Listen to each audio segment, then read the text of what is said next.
Welcome to Capitol View, the weekly program where we talk about state politics and government and how it might just affect you.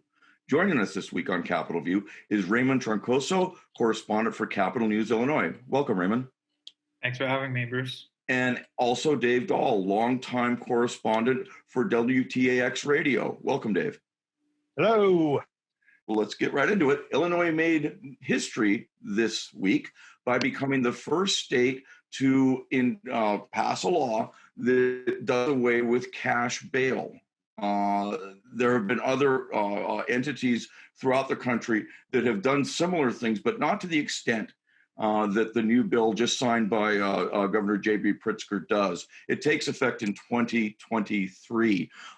It's been strongly opposed by sheriffs, police chiefs. It contains a lot more than just cash bail, to be sure. Extra training requirements, body cams, revitalizations of the way police do business in terms of use of force and a lot of other things. Raymond, you've been covering this very deeply for a long time. Tell us a little bit about, first off, it doesn't seem to me at least that it was a surprise that the governor had signed this bill. He'd signaled no real opposition to it, but the timing to me perhaps does seem interesting. It takes the thing that folks are most, has gotten the most hype, for lack of a better word, is the end of cash bail, and that's not going to happen tomorrow. Raymond, what's your take? Well, when you look at the opposition to the bill, it's a lot more than just cash bail. Like you said before, no. It's the reforms to use of force.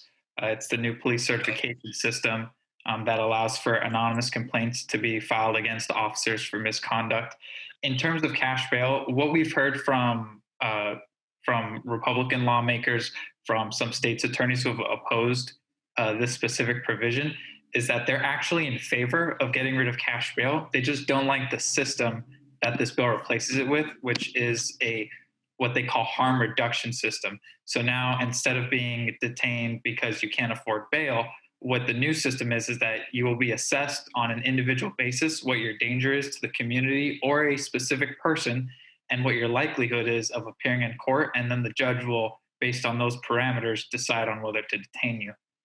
Certainly, it's not something where the jails will be empty. We will still hold folks in jail. It's a question of trying to assess how dangerous is this person to the community. And sheriffs are saying, I think the head of the Sheriff's Association says, look, what we had wasn't perfect. This is overkill. Again, the timing of it. This will take place after the 2022 elections. It seems, could this be set up as a campaign issue? I mean, and what happens between now and 2023 to go from what's in the bill to where the rubber meets the road? That is a possibility. The original version of the bill actually eliminated cash bail immediately. As soon as the bill was passed and signed into law, it was going to eliminate cash bail. However, representatives of the Supreme Court actually reached out to the crafters of the legislation and said that if you try to implement this legislation, we don't have a system in place that can do this. So they actually asked the legislators, knowing that this was likely to pass, for 2 years for the court to sort of bring together a commission to decide what the actual parameters will be for judges to decide on a case-by-case basis. From what the Supreme Court has released since the passage of the bill in January, before Pritzker signed it this Monday, they've said that by 2023, they will have a robust system ready to handle this sort of massive change. Illinois will be the first state to completely do away with cash bail. So this is treading new ground. Washington, D.C. also doesn't have cash bail, but compared to Illinois, it's not a state, it's not as large, there's not as many jurisdictions. So that's a completely different animal. New Jersey has approached something similar. In most cases, they actually don't have cash bail. That's a reform they passed in 2017, but they still have it in some cases. But Illinois will be the first to approach this sort of harm reduction scheme. You mentioned Washington, D.C. There was an incident at the Capitol, I believe, January 26th, that involved a number of folks. Did they just street them, or did folks actually who had posed some sort of discernible danger, did they get thrown in jail and required of bail after this insurrection at the Capitol? I think they did they not? There were a few people arrested. However, just because of the incident that occurred. A lot of people are being arrested in their home jurisdiction, so they'd be, Sure. under the purview of Right. whatever bail systems are in their home state. Yeah, I guess my point was in Washington, D.C., it wasn't a case of when something very serious happened. It wasn't a case where, well, we'll just throw the jailhouse doors open and everybody gets out. Has the sky fallen, Raymond, insofar as anybody can see, in New Jersey and D.C. and places like that? I mean, what's the take? The take is actually Republicans have actually called the New Jersey system the gold standard. So when I've heard from Senator John Kern, who's actually been leading the Republican opposition to this bill based on his 19 years as a assistant state's attorney in Cook County, he says that he would have preferred something more like the New Jersey approach, which, that could be lip service just because they're saying, oh, we would have accepted a non-cash bail system, just not this one. But that's been the consistent messaging, that they would approve of a non-cash bail system. They just don't like what Illinois Democrats have specifically proposed. Yeah, and they never put out, insofar as I know, and you would know better than perhaps anybody here, has the loyal opposition put out, here's a model. I mean, here's something that could work here. Or have they pointed, I hate to use the word vaguely, more or less, to New Jersey and said, do it that way? Has there been any sort of a detailed, here's a way to do this in a better way than we've seen? And is there an opportunity between now and 2023 to address those concerns? Yeah, so this is something Senator L.G. Sims, one of the main sponsors of the legislation, he's a Chicago Democrat, he brought this up as a frustration that he is willing to work with the opposition, but that they haven't proposed any specific language that they would rather see in the bill. That's been a major frustration. He's brought that up repeatedly. In terms of what can be done before 2023, both the heads of the Illinois Association of Chiefs of Police and the Illinois Sheriff's Association have said that they're already working with legislators on what they call trailer legislation. The sponsors of this bill have admitted that there's problems with it. Some of the language may not be as perfect as some would like. There might be a lot of unintended consequences. This legislation is over 700 pages long.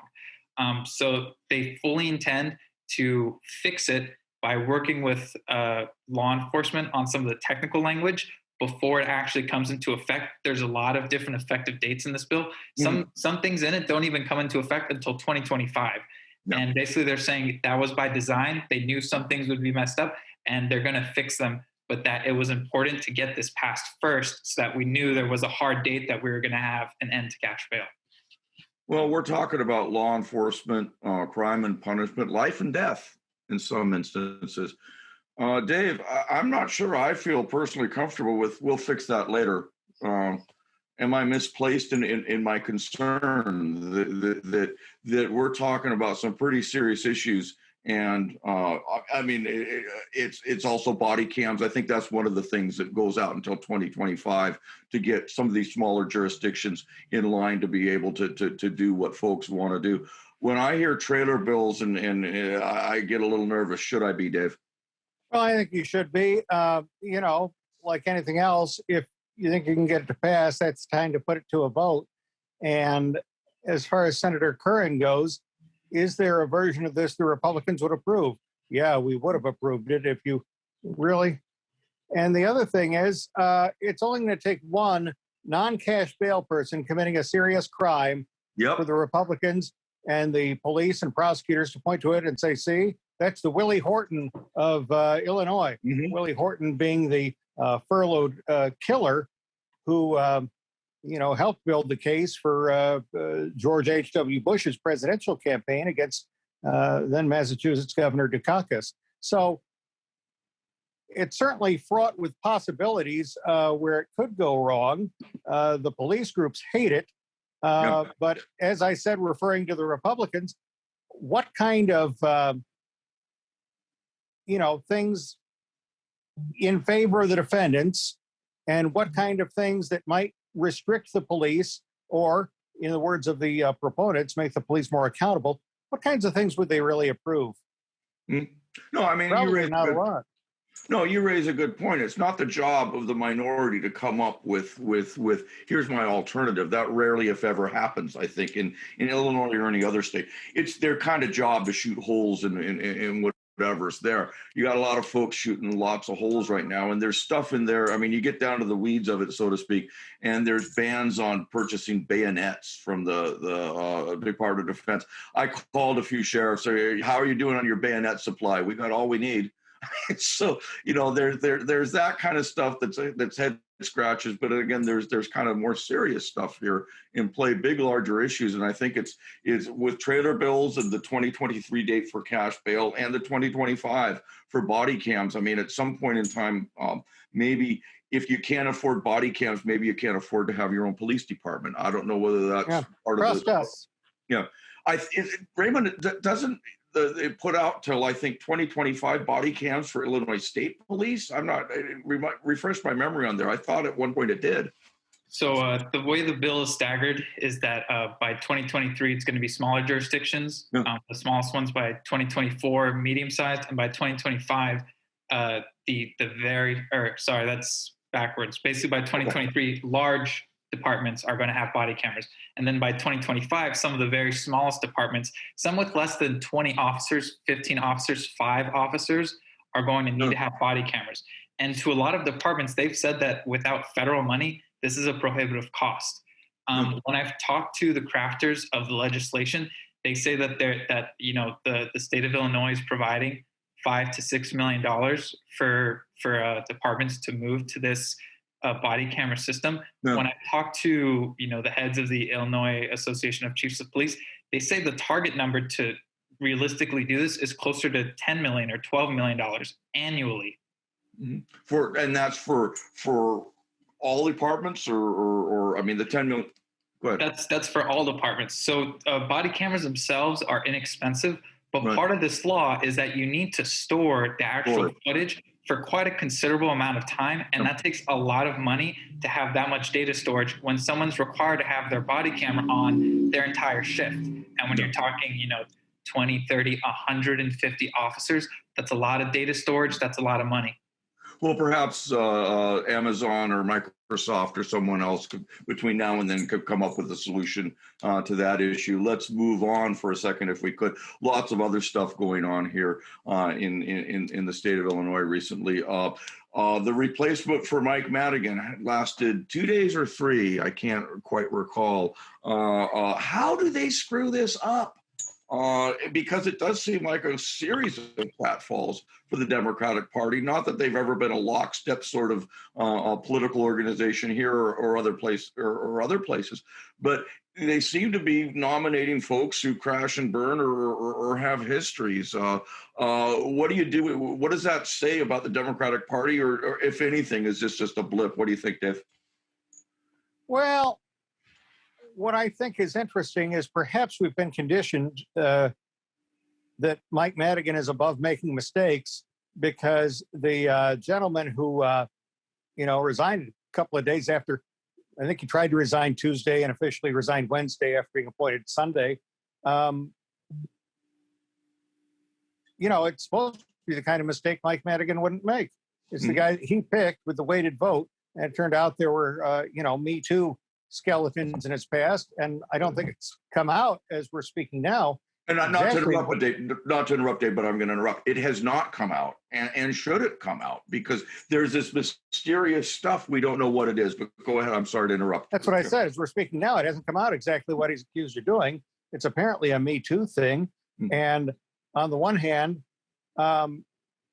should Madigan have known, because he knows everything? Is it some kind of devious goodbye gift to the party?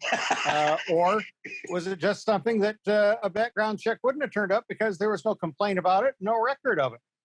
We don't know. Now, they have now named another person, a candidate for whom Madigan agrees with Alderwoman and former State Representative Silvana Taveras.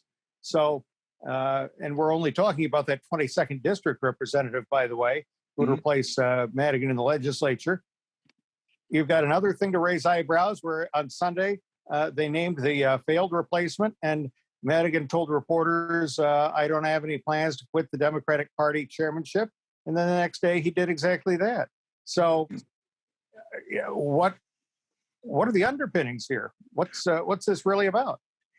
And everybody has, and rightly so, has recognized Michael Madigan as perhaps the best politician in the way he practices politics. Best, smartest, carefulest. Doesn't make a move. Chess, yes. Right. Yeah. The three-dimensional chess player who Spock would lose to 9 times out of 9. And so, yeah, I mean, what you just brought up was this some sort of a devious parting gift? Are we going to find out more maybe about Michael Madigan? And since he's had to go away so more or less quietly, then we have and now quickly. Yeah, and now quickly. And who would we hear it from? Pardon me? Who would we hear it from? U.S. Attorney? Is that what you're saying? Well, no, I wonder. I mean, who knows? I mean, are there ticking time bombs left in legislation that nobody really knows about? There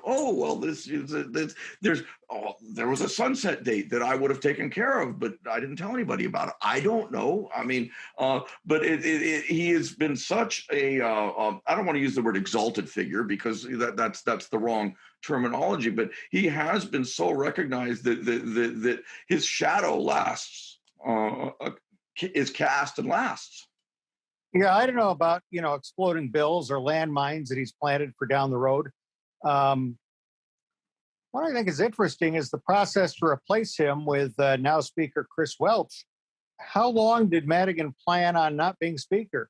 I don't think he woke up that Monday or whatever it was when we were at the Bank of Springfield Center for a lame duck session. I don't think he woke up that day and said, gosh, I don't think I have the votes. I'd better drop out. Well, what am I going to do? He probably had an inkling back over the summer that, he may not survive the election and that he had to have a plan. No. You're suggesting, was it plan I B doubt things are rarely, whether it's Madigan or not, things around here are rarely as simple as they look. No. Maybe fair enough. They are in this case, but I kind of doubt it. Well, let's go. Let's not pick just on Democrats today. What about the Republicans? We have now a new candidate for governor. Their calliope is just as loud as the Democrats. I think. Well, I was going to use something about banjo, but I won't. Mr. Bailey, Darren Bailey of Republican of Xenia. Is that how you pronounce it? Illinois, the standard bearer against J.B. Pritzker's approach to coronavirus is now a candidate for governor. It doesn't seem, in the scheme of things, he has a ghost of a chance of becoming governor of Illinois, given the politics. But could he win the Republican primary? I mean, is he a catalyst or just a bomb thrower? Well, his time in the legislature so far, it's been the latter. He's one of the people who, want to kick Chicago out of Illinois. And I've got to wonder how that's going to resonate statewide. And I think it's also, not just statewide, but for example, the, DuPage, housewife, Republican voter, now that I've offended all parts of the state, he doesn't have a lot of money. And the momentum he has, I mean, it's concentrated in, the lower third, 2/3 of the state. And in the state, there aren't that many people in that area. And I don't think there are that many people of that persuasion, the anti-mask crowd, that is. Right. I think there's certainly some sentiment against Governor Pritzker. There are going to be some reasons by election time not to vote for him. Criminal justice bill being one, the coronavirus strategy being another. Those are things that we can reasonably argue. But you've got now Senator Bailey. We'll see how much money he attracts. You've got Paul Schimpf, a former state senator, also from Southern Illinois. We'll see what kind of support he gets. And then apparently a businessman from the Chicago area. And who else? Look, you're going to need. You don't need $1 zillion to win, but you're probably going to need more than Bailey has, which is in the low 6 figures. Well, look, generally speaking, the folks that get in early are the folks that are behind and need to make up some ground from the start. I mean, and Bailey, I think, is probably a good example of that. He's perhaps wrongly, I see him as the Donald Trump stand-in, and how popular is Donald Trump going to be outside of pick a downstate county.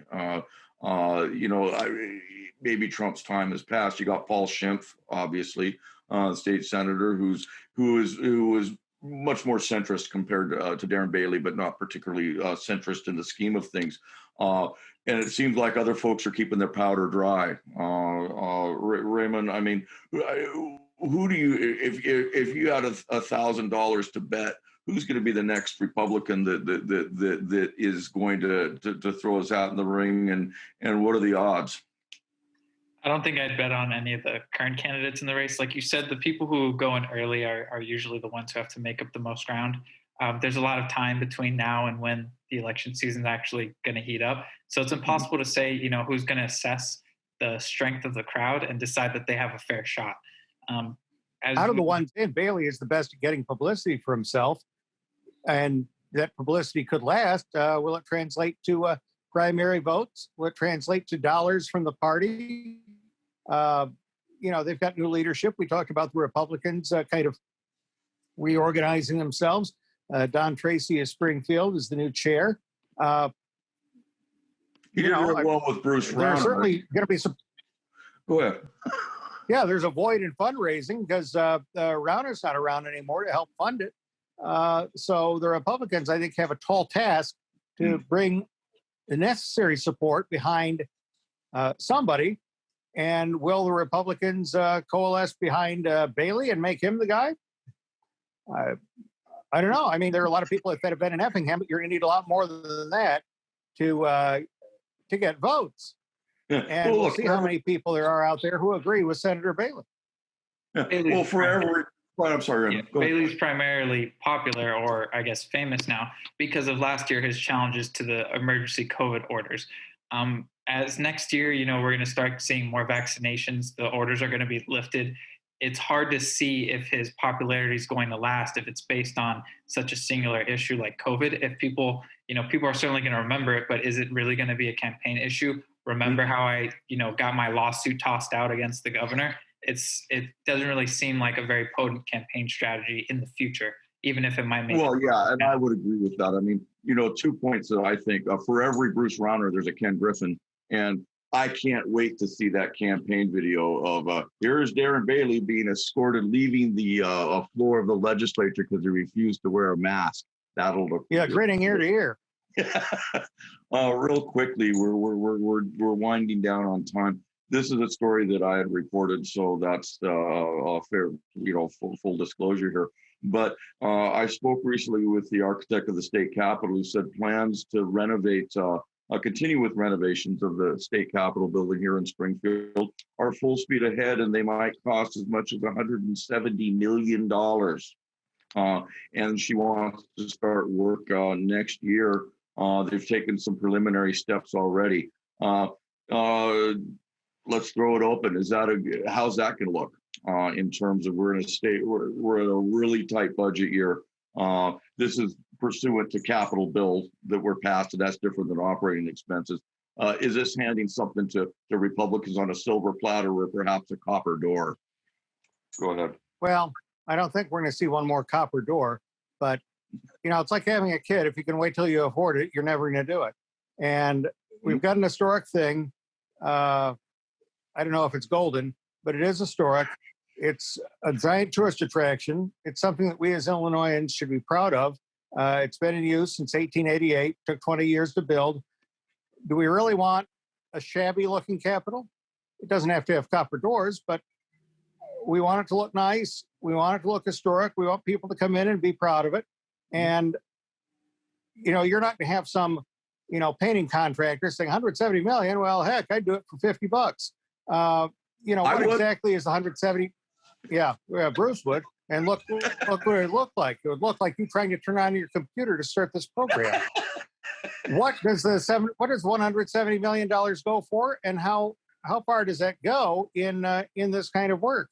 I think before the program began, we were talking about the governor's office That's, sweet. Looks a little, Tawdry. time worn. Yep. Yeah. I think we want things to be nice, and if you're going to have an 1888 building, you are going to run into some costs. It is capital money, and I think even though it's a flashpoint, it's sure to be a flashpoint for anybody, who wants to get, that kind of publicity. Yeah, it's an easy target. But what do you do? Let it be in disrepair? Well, Like the Stratton building? Well, there is Probably in disrepair on day one. Well, there is precedent for that, as anybody who's been in downtown Springfield knows just by looking at the old state capitol. Paint's been peeling on that sucker for a long time. Paint the old state capitol, fix the new capitol later. That's what I say. And at this point in time, we are out of time. And so thanks for joining us on Capitol View, and we'll see you all next week.